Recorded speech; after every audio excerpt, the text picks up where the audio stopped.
Hey guys, Ryan Lipsy. This is Mindset Mission Media. And today I'm with Haley Collier. What is happening? What's up, Haley? Ryan? Good to see you today. You too. I was going to say, I know this is one of your favorite topics to talk about. Oh my gosh. We spent a lot of time here, and today we're going into why mindset and getting a little granular on a couple of points each on how to cultivate a positive mindset and how to take on challenges, celebrations, good times, bad times with an unwavering, unchanging mindset.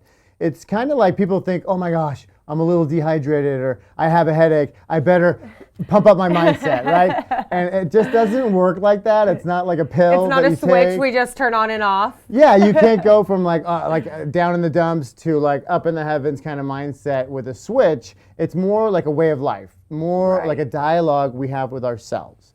And it's important now more than ever, right? Because Right. we could be entering an economic winter. We definitely have had landscapes in many industries changing and shifting. So it leaves you to like fall to the highest level of training or basically go to your default mindset. So what mind are you bringing to the day and what lens are you seeing the world through? And that's really kind of like an encapsulation of what your mindset is. And I know we've had some points in like how it's changed our lives and things that we do to cultivate our mindset. So what's yours? I mean, one of the biggest things that we talk about is what are you consuming? What are you putting into your mind? What are you exercising your mind muscles with? Because in that aspect, it's so important because we can look around and find terrible news everywhere. And guess what? It's probably just going to get worse. And we're going to continue to see this. So what are you putting into your mind? And I heard this crazy statistic, and it said that 80% of households did not buy books. 80% of households did not buy. 8 out of 10. That's crazy. 8 out of 10 households did not buy books. And then on the flip side of that, it said on average, an average CEO a year reads 60 books. That's almost a book. That's a book and a half a week. You know, that's a lot of books to read. So what that's telling you is most people that are in a successful situation are really controlling what they're putting into their mind and probably overloading it with books versus the news and that kind of stuff, because to your point, it's all about personal growth and to step out of your comfort zone. And, you know, I'm not a super avid reader until probably the past year and a half when we really got into this whole mindset and all this. So now we're in a book club, we're reading. So that's something so important. Well, I mean, and so excellent point. We become what we focus on, what we consume, what we eat. We are what we eat. We are what we podcast, what we think about. That manifests in your physical life. And one thing I got for mindset in a book that I read was Rich Diviney. I listen to a lot of Navy SEALs because they're badasses. They're the ninjas of mindset and physical, like paragon of physical activity. And Rich Diviney talks about Navy SEALs are dropped into some of the scenarios of the highest levels of uncertainty, highest levels of adversity. And what they do is they chunk it down to the 3 feet in front of them. And they ask themselves, what do I understand about my surroundings? And what can I control?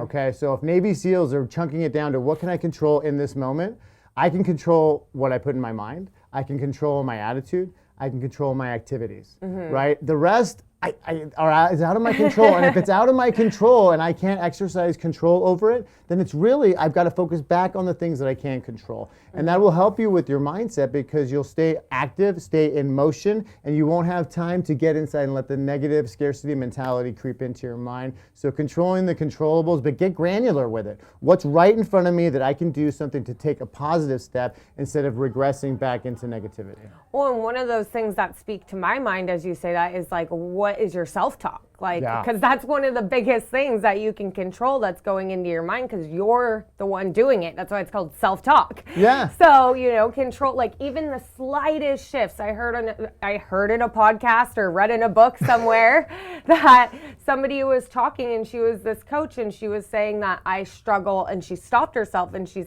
switched it to in the past I've struggled with, because it's just those small shifts that will create the massive actions that you'll need to be able to continue to push yourself to say, how am I going to make today great? I am an awesome person. I am a badass worker. I got this. And those kind of talk. And during these crazy times, that's when it's super important to have that self-talk, because there is so much fear and doubt, and we hear it all over the place, all the negativity spewing. So to control what you're giving yourself, like whether that's your affirmations in the morning and just kind of picking up little things that you can tell yourself, but that's huge. That's one of the controllables. To me, that speaks to mind. Absolutely. And that mindset comes from identity, and your self-talk, your dialogue you're having inside your head, that is and becomes your identity, right? So it's just stories we tell ourselves. At first it's our parent, then it's our peer group, and then it's our self-talk. And the one person that we trust at the highest level is the things that we tell ourselves, the promises we keep to ourselves. It gives us esteemable acts, lead to self-esteem and confidence, right? So the other thing that strikes me as you say that is do hard shit. Embrace the suck. Again, the Navy SEALs.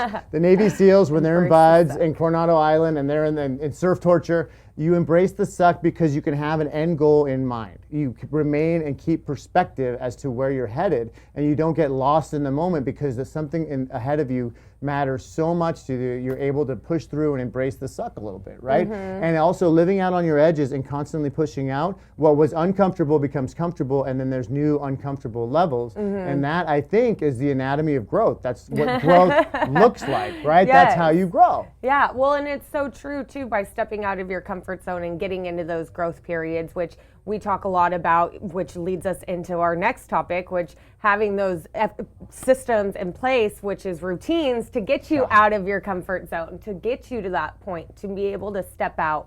And so I know, Ryan, you're huge with routines. That's like his biggest thing. And we're all trying to strive to find our miracle morning. So what's kind of your routine? How do you get your mindset? How do you fill your cup before you go out and help hundreds of agents fill their cups? I love that. I love that. Fill your cup before you fill anybody else's. And then I heard it like apply the oxygen mask before you put oxygen mask on anybody else, like in the case of holy crap moments, you know. Well, yeah, and having 4 kids waking up in chaos, that's not 4 fun. kids, hundreds of clients, you know, a team. But what I do is, look, and there's day, make no mistake, we're all human. We have days where we just don't want to, and the sheets are clinging, or the voice in your head is screaming at you, extra like sensitive that day. And what I built is a routine that I just dip my toe in the routine, and off I go into the day. And before I know it, it's the end of the day, and I'm looking at all the things I'm grateful for. But I have to move my mind first. I read something. I read the Daily Stoic. It's something that gives me something Marcus Aurelius or Epictetus or some other name I can't pronounce,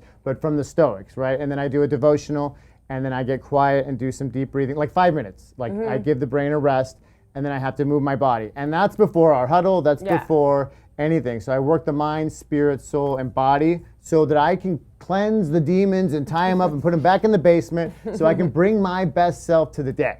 And then I enter my day. But I enter my day on my terms, having gotten myself into the best possible version of myself. And that's what routines are all about. And they reinforce all the things you do to enhance your mindset. Then if you have a routine that helps you do that, then you're going to have a higher likelihood of staying there. We're all going to have a crap day, but that if you're in your routine, you probably have a higher likelihood of getting back to baseline. Well, and that's to his point, how he hears all the Navy SEALs training, they always fall back to their training. Yeah. That's what they always go back to. And so your morning routine is your training to get your mind right for the day. And, you know, there's so many people out there that don't have the time blocking, that don't have the structure.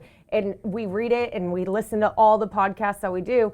This isn't profound stuff that we're talking about, but some of the most successful people and not even talking about success as being wealthy, but some of the happiest, most positive people have morning routines, have systems in place to get their mind right before getting to others, because you have to take care of yourself first. Like that. Absolutely. How are you going to give it away if you don't have it yourself? Right. Quotes of Ryan. I mean, what are the stories that you tell yourself? I mean, what are your default settings that you need to break away from? Because they're not settings. Right. They're not set in stone. They're just stories. And guess what? You have the power to go into your mindset and change that dialogue. So we wanted to do an expose on mindset and how we cultivate it on our team. And this is the tip of the spear, you guys. We are disciples and students of Ed Milet, of Jim Rome and the Reinvention Project, on Dean Graziosi, on Tony Robbins, on countless free material out there that is what we take into our mind so that it lives in there and we have a higher chance of exhibiting that in our lives. Right.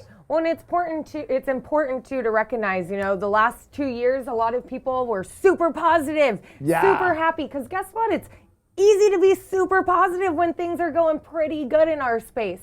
But things have changed a little bit, and we're going to see a lot more negative talk. So it's important to watch out for those who continue to be positive and not go back into negativity. Like, you watch our videos, we've been doing this for over 2 years now. We've been talking about positivity for probably about 4.5 years. Yeah. And so it's important to recognize those people that do really have that positive, strong mindset where their bars are like iron in their mind. Like, they're not letting stuff get into it because things are going to change. So it's important to recognize those people that are staying positive. Absolutely. So we are so grateful to have this opportunity to be with you. Remember, practice makes perfect. Get into a rhythm, do the things, and they will start showing up in your lives. Until next time, I'm Ryan. She's Haley. Bye, guys. Bye.